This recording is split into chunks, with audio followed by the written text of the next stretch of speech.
மட்டும் இல்லாம 11 புராணங்கள் சொல்லுவாங்க. அந்த 11 புராணங்களும் சமஸ்கிருதம் தமிழுக்கு வந்தது.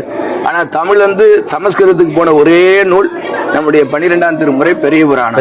63 நாயன்மாருடைய வரலாறு.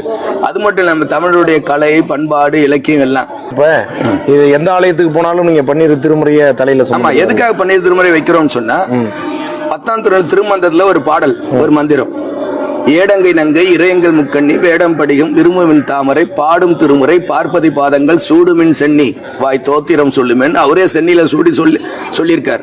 அது மட்டும் இல்லாம நம்ம சுரவாதம், அனல்வாதம், புனல்வாதம் செஞ்சார் ஞானசம்பந்த பெருமான் பாண்டி நாட்டுல.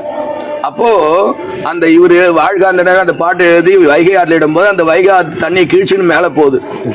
அப்ப போகும்போது குலச்சேர குதிரையில போறார். ஏடகம்ன்ற இடத்துல போய் நிக்குது.